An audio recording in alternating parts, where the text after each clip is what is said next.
Hey everyone, it's Sarah Martin, and I know I've been real missing in action in this blog, and it's because I have been working on writing a book.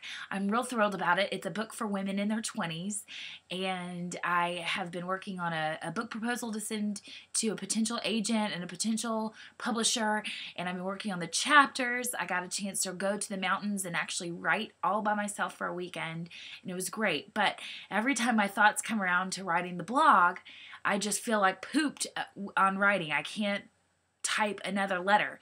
So I thought it would be fun, since I love to talk, and speaking is my very first passion, that it'd be fun to just start up this video blog again. So thanks for joining me, and I wanted to share something with you that I've been doing since the new year.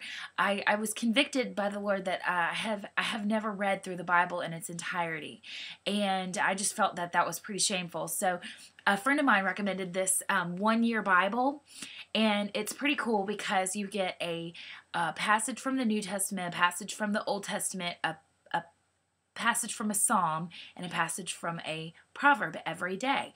Now, you don't have to actually get the book to do this. There's so many plans online, and on one of my sidebars in my blog, I do have a link to, I believe it's a Rick Warren read through the Bible plan, but I just needed something that was easy with this, and it's been really fun. I've done it for a month now. So I thought today I wanted to share with you what I was reading in Exodus.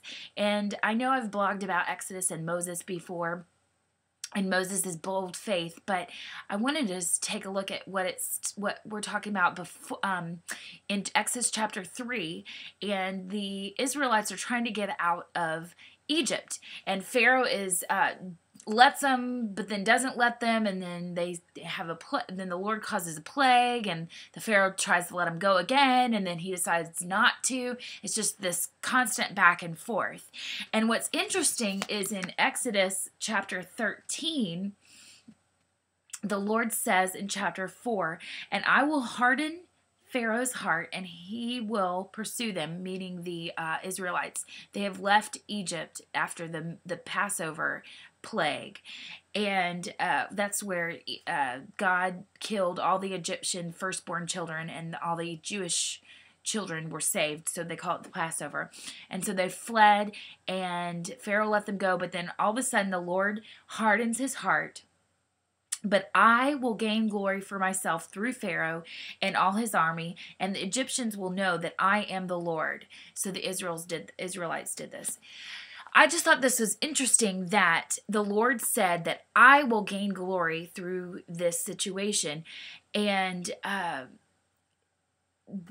not only was he trying to show the Egyptians that he was God and King and Lord Most High, because they were a very, very pagan nation, he was also showing the Israelites that he was God and that his glory was magnificent and powerful.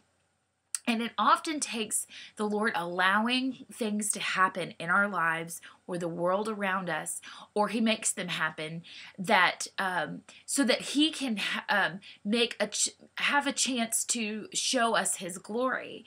And for instance, what the tragedy happened in Haiti. Now, we don't know why certain things happen. We don't know why the earthquake happened. We don't know why the Lord allowed it to happen, or if he made it happen himself. We just don't have these answers. However, we do know that through every situation, we can find glory, God's glory, and we can celebrate that, and we can honor him with his glory, and we can tell others about his glory. So you might have a situation where maybe you've lost your job, or for instance, my neighbor lost her husband very, very tragically, or you might be having some sort of issue, personal issue, that you might not have the answers as to why. But it is our job to seek out God's glory, because it is there. Just like with the Israelites, as they start to cross the Red Sea, they get to see how the Lord parted the waters. Moses parted the waters through the Lord's power. They saw his glory right there. And the Egyptians did as well, even though the Lord swallowed them up in the water. But we can seek out his glory even though we don't have the answers. So I think this is important because it helps us in these times where we don't understand, but it helps give us a peace and a hope, and reminds us who our God is, that He is God Most High and King of Kings and Lord of Lords, everything that I always talk about on this blog. And finally, I thought about the fact that I don't want to give the Lord a reason to try to get my attention personally.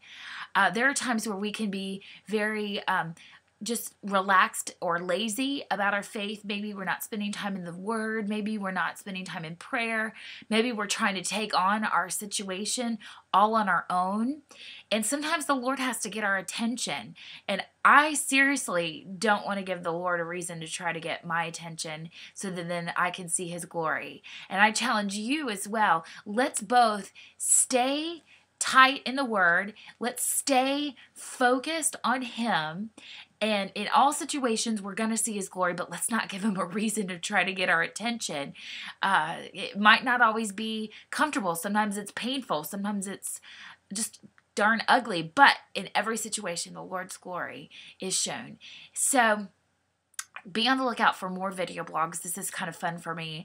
And I we'll be talking about more topics. Maybe I'll be talking more about what I'm reading through the Bible, or just whatever the Lord has to share. So look forward to your comments, and we'll catch up with you soon. Have a good day. Bye.